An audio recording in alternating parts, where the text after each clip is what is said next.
On the news, we also see that quite a lot of mayors from each city taking a lead to go to restaurant and go to like department stores to shopping, to show people like right now you can come out. This was China in late March. They'd been dealing with coronavirus for nearly 3 months, about as long as we have now. You see people without mask now on the street. Before you don't see it. We are basically rid of it.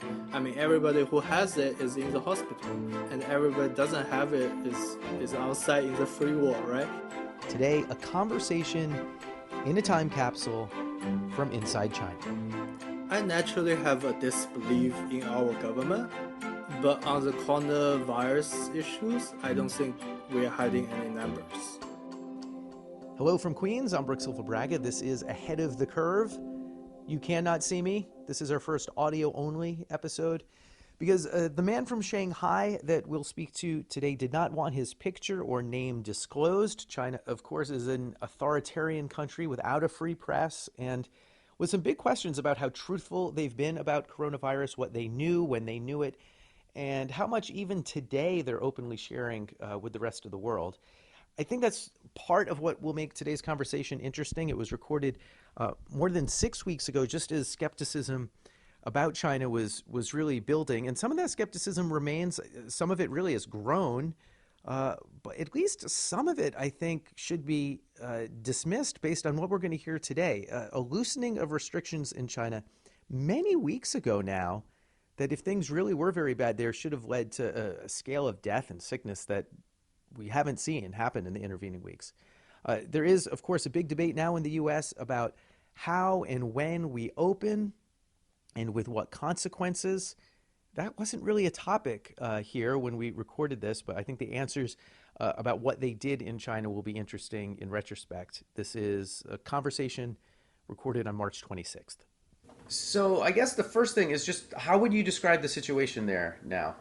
Like we are really on the track of getting back on track. I would say that the Does it restaurant feel are normal yet?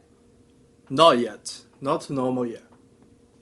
So just until like last week, restaurant, barber shops, and gym is actually not opened. Everything, the only thing opened is supermarket.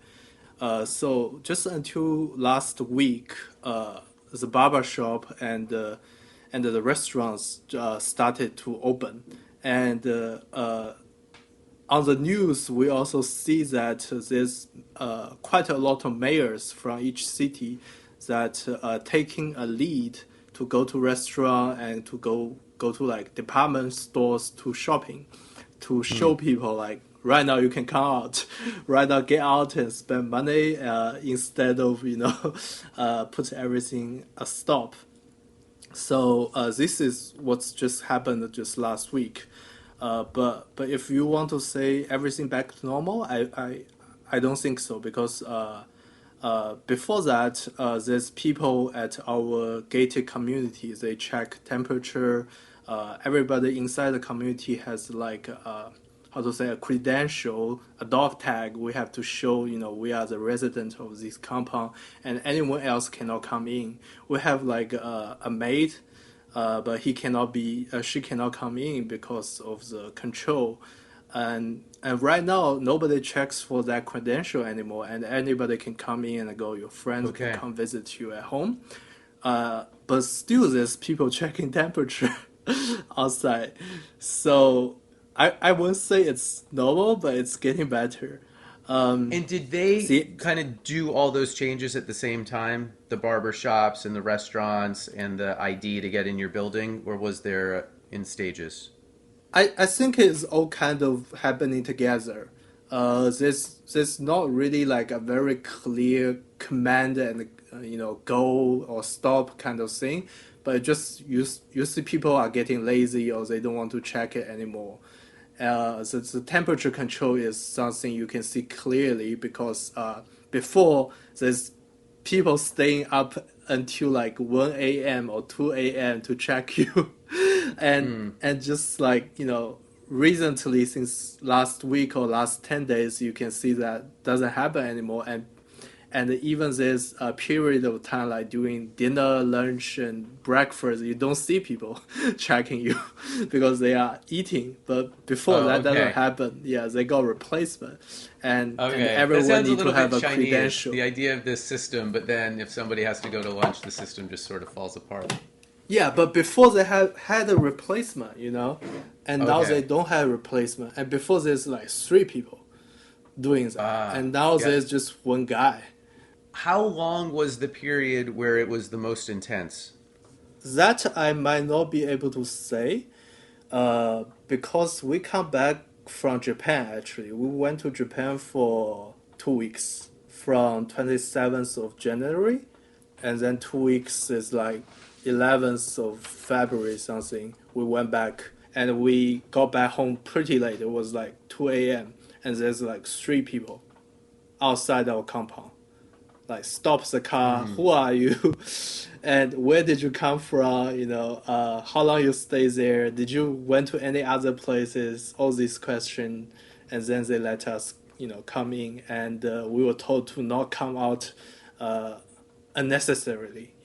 And every time yeah. we come out to a supermarket to go to the park for a run, they always shout at us, say, "Don't come out!" Or because I live with my girlfriend and we go out together, and they always say, "Why you need to go out together? Just send one Mm. person to the But they don't supermarket stop to you. buy." They don't stop you. They just yell at you. They yell at us. They kind of chased us. Is that chasing? I Chasting. don't know. Oh, chastising. chast- Chastising us, yeah, but they don't really, stop us. They yell at us or just talk to us. It's just because they are little guys suddenly with a lot of power, so they kind Yeah. of abuse a little bit. When you were in Japan, though, Japan was already starting to deal with it, right? Yeah, but they had like 15 people. That was the Yeah. beginning of the cruise ship when we were in Japan. Right. That I'm was like interested 15, though 20 people. because you saw different parts of it because China had a bigger problem and you were seeing it later in the stage. But I'm still interested because China and Japan are kind of so different culturally. I'm curious if you can compare kind of the response in Japan and the response in China. So in China, the situation is quite heavy, I would say, right? And when we leave China on 27th of January, we are kind of feeling like fleeting the state, fleeting the Yeah. war zone, kind of like feeling. And once we got to Japan, once we arrive at our Airbnb, we're just like so relieved. We take out the mask. And I mean, we had the mask on for a long time, for like 5 hours on the way to Hmm. the airport, in the airport, on the airplane, all the way to the hotel in Japan. We had the mask on, and we were just so happy to be, rid of the mask and get on street. There's no one wearing mask. Everything is, the air is free of virus. It was a great feeling for us at that time. But Yeah. if you want my opinion about how Japan deal with the virus, I would say that I kind of get a feeling that they kind of doesn't want to change the lifestyle or implant any very severe quarantine measures too much. Then it becomes curious how they were able to snuff it out seemingly so effectively if they weren't changing their lifestyle that much. I kind of skeptical about Japan's situation because I don't think they are testing that much. Okay. Oh, so So you think it's worse in maybe Japan than we've been led to believe, which is that it's fine there. I think a little bit worse. Yeah, I kind of Okay. believe that because I was in Japan and I saw people on the subway.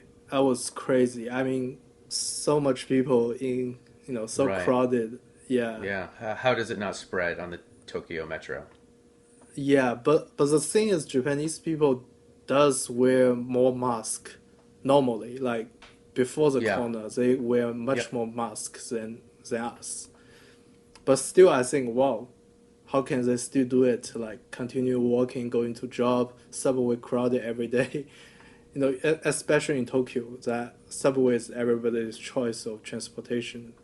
I'm not sure. Maybe they're hiding a little bit for the Yeah. Olympic sake. Maybe. I'm not sure.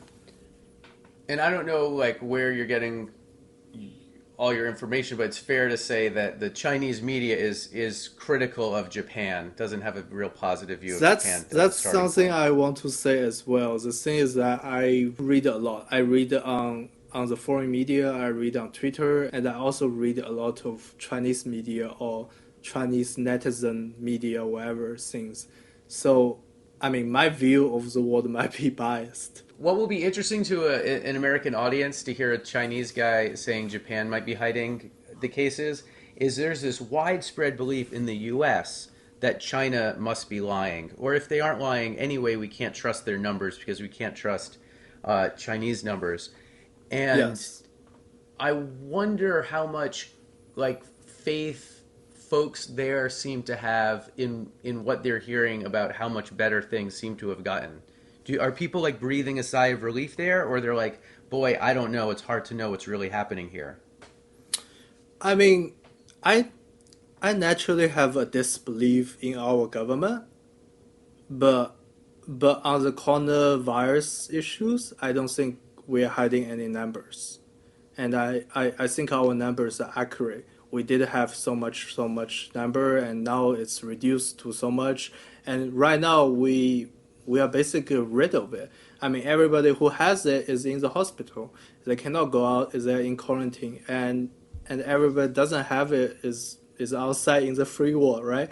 The general feeling is really much better. As I said, there's not much control going on. The restaurant is opening, and there's more and more entertaining opened. The movie theater still hasn't opened, but from my personal experience, I can see more and more shops are opening and restaurant opening, and you see people without mask now on the street. Before you don't see it, but you see like one or two, not a lot, but you do see people. What was flying off the shelves? What did the stores run out of there? Yeah, the mask ran out like days ago. I mean, I started buying masks. I think it was like January 10th or 15th, and Oh, at okay. that time the mask was like three times the price, and I bought a Yeah. lot. And when I was in Japan, I just see so many Chinese people buying masks, and Oh, on huh. the airplane back home, we have these four people on the first class seat because they can take more luggage, maybe 100 kg of mask back to Oh my China. goodness. 200 Yeah. pounds. How much are they selling for on the internet? When I bought it was like $60 for 20 masks. Okay, $3 a mask. But I bought it early, and just like a week after I bought the mask went double again. So it's Hmm. $100 for like 25 mask or 20 mask. Oh, so when I asked you what has kind of changed more permanently, you said the way people wear masks, and I just want to make sure I understand. You're saying they just all wear them more now? I think you were asking me about what kind of change people take now after the virus. I think I was asking like, are there any like one thing I'm wondering is like, will people sit in their living room and have a beer while doing a video chat with their friends even a year from now? Just because they were like, oh, that was cool. I never would have thought to do that, but it's a lot easier and cheaper than going out to a bar. I'm just curious if some of these habits are going to continue. I think maybe the only habit gonna continue is a mask. I think maybe before it was like 5%. Now maybe it will be like 10%. A small Mm-hmm. increase. But Yeah, I don't yeah. think any lifestyle that we take now is going to continue because it is a compromise. We are doing a compromise right now, so why will we continue to do that in when we don't need to make the compromise? Sure. Yeah. I have like two more questions. One is like jobs and the economy. Like your friends and people you know, are people like really hurting for money, or it hasn't been such a big problem? Well, job and economy is really the things that hurting us the most, really. I mean, we just start get back to work like just last week, and we don't have much projects or we don't have any projects, and everybody is like kind of either getting fired or they had a salary cut, so it's not easy for us. And also with the situation in the world getting worse, the trading and what I Yeah. do, which is you guys coming, it's not gonna improve for another maybe 2 3 months. So China is fine, but the world is not fine. So still, the economy is still hitting. The job is still not really returning, right? Is it like about the same or better or worse than the financial crisis back in like 2008, 2009? I would say it's much more because financial crisis, you don't have the whole country not working. Hmm. I mean, we still work, right? Restaurants still open. We still hire Yeah. waitress. During the 1 month that China is like basically closed, there's, everything's closed. Like that means what for people you know? That they're like getting kicked out of their apartment, that they just don't pay rent and the landlord understands, the government's giving them a check. Like what happens because of all this? I would say the support is not a lot. I don't know from my personal experience because one friend in Germany, he's a cameraman. He told me that German government gave him 65% of his like income. Hmm. Like in China, there's no such things. I mean, there's a little bit tax reduction, but it's only for like big companies. And there's some rent reducing, but if that's only if you rent from like really big companies or rent from big government-owned properties, you will have some rent reduction. But who can rent from government-owned properties? it's it's already those people who has connections. So for Yeah. normal people, I don't really see that. I see a lot of people lost their jobs. I see a lot of people, get a reduced salary. Okay, so this is my kind of my last question is you guys have it seemingly amazingly under control given how bad it was.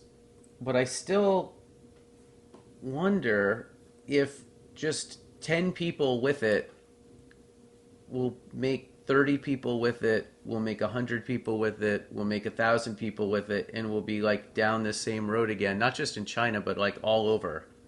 And I wonder if people or you are worried about that, or you're like, okay, we got through it. It's kind of over now. I believe it will come back. I mean, it can come back. I mean, the possibility of like, 3 people to 10 people to 100 people is totally cool, right? I believe that. But I also think that this does not really cause a problem. The main problem with the coronavirus is that when it hits the first time, when people don't know about it, when people don't, especially the hospital and the health workers doesn't know enough about it, and they get hit, and with less and less hospital workers and less beds in the hospital, I mean, basically, as long as the hospital system, the health system does not taking a hit, I don't really worry about it because if we have a healthy and running health system, the death rate is not high. It's like Mm-hmm. 1%. But if like Italy or the early stage of China, when our health system is overcrowded and hit, and the health workers are sick from it, then the death rate is really high, like 8%, sometimes 10%. Right now in Italy, it's 9%. So that's when it's scary. So as long Yeah. as the health system can handle it, I think it's fine. So you might have heard in some interviews, they like ring a bell or like a PR person taps you on the shoulder to tell you your time's up. But on this show, it's when one of my kids starts crying in the background. So I just got this. I just get the signal that our time together is over. In the time since we recorded that conversation back in late March, China has reported hardly any cases at all, especially for a country of 1.4 billion people. If you believe the Chinese government, which is admittedly a significant if, there are only about 200 active cases of coronavirus in China right now, uh, and there has only been one reported death in the last 3+ weeks. You heard the yells of children at the end of that episode. Well, after more than 2.5 months ensconced in Queens, Team Silva Braga is headed for a cabin in the woods. That means that this show will take a hiatus, but we'll hopefully be back with more episodes down the road. Until then, thanks for listening. Stay well.